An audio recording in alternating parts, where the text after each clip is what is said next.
Okay, I know everyone is coming out with updates where they killed all the new bosses, made 100 divines and all that, and I'm here like, look at my build, I'm tier 5 viable. But you're going to have to cut me some slack for slow progression. I'm experimenting with some stuff as I'm going, enjoying new lore and new endgame systems, and unfortunately I cannot play 16 hours a day for 3 days straight. But I still want to share how the initial progression is going on the culling monk. Overall the setup is working.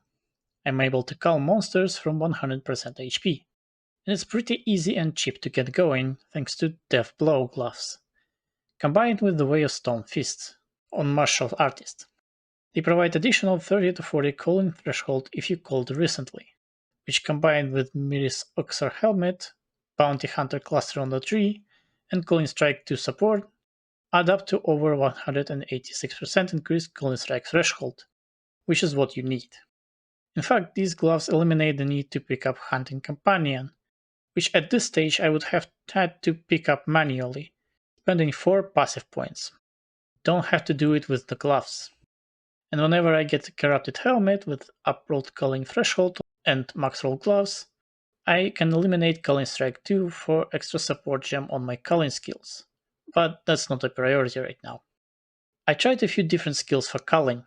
I tried using just naturally good clearing skills like Lightning Spear and Spear Field, since Death's Blow gloves give global culling strike, and it worked pretty well.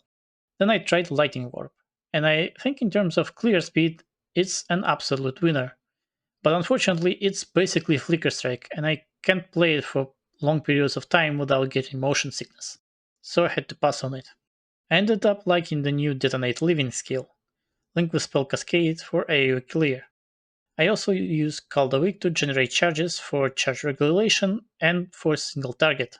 More on that in a second. I will test more setups, including stuff like balls on the weapon swap, but I gotta establish myself in the endgame first, before I go testing more stuff. And for now, Detonate Living works just fine. Besides Spell Cascade, I link it to Thrill of the Kill and Life Drain, which should be pretty self-explanatory. And Efficiency too. I'm also using a low-level gem because it doesn't actually matter how much damage it does, but I wanted to drain as little ward as possible. You might see in the showcase that I decided to go with spears for my single target abilities. I think that was ultimately a mistake. I thought that since going for culling nodes at the bottom puts me close to spear and projectile nodes, I will use hollow focus bells and Caldawick to generate frenzy charges for Wind Serpent's Fury. I tried it, and it was complete garbage. Even with 6 frenzy charges, it was doing 10 to 15% of T1 boss's life, and could barely handle rares.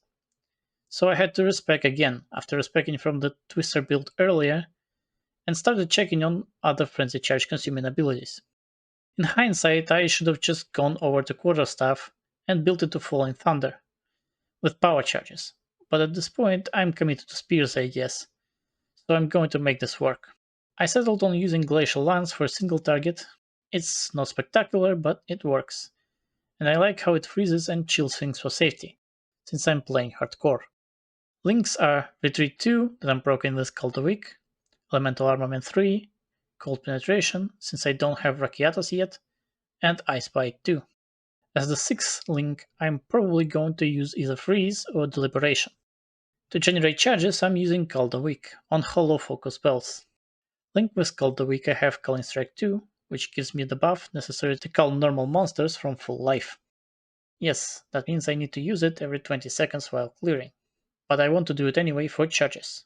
Thrill of the Kill consistently gives me a bunch of extra lightning damage. Enduring Impact generates additional endurance charges, which is good with charge regulation. And Rage to get Rage. Charge Profusion 2 will be the sixth link. In the Hollow Focus, I have Cooldown Recovery 2, since it affects spell frequency. Lightning Attunement and Shock to guarantee shocks on tough targets and concentrated area.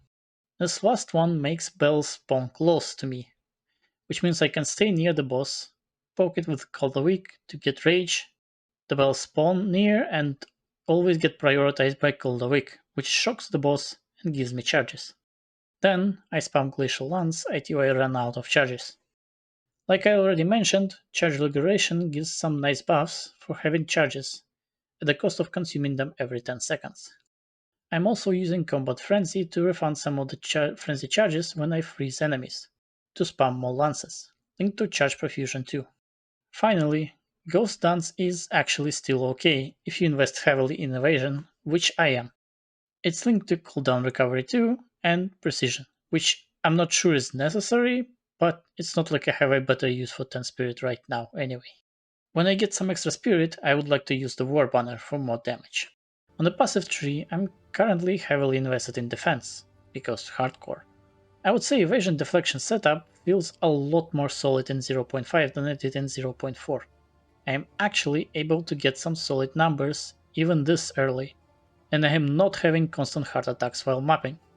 Like I mentioned before, getting enough culling threshold requires going for Bounty Hunter cluster. The rest of the tree is just me picking up a bunch of damage nodes that are on the way.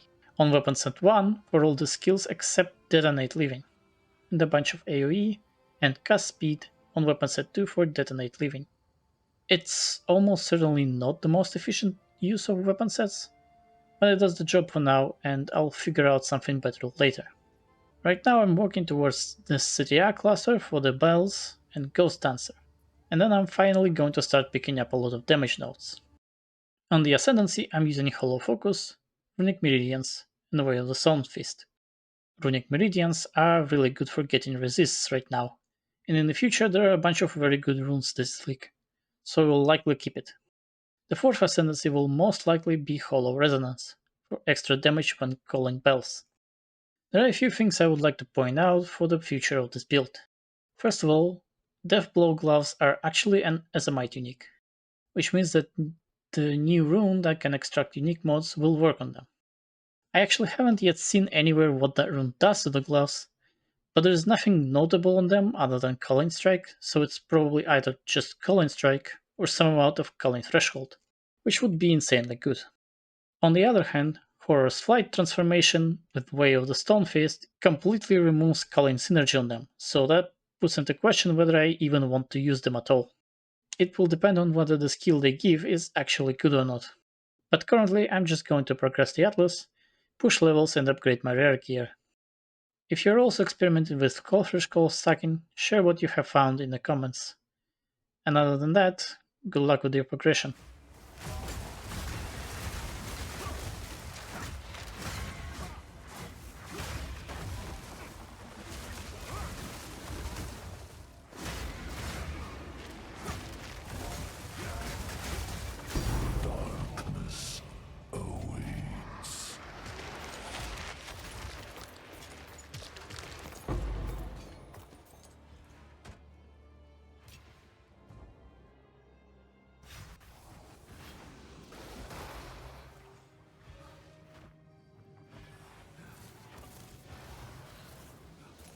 Exotic!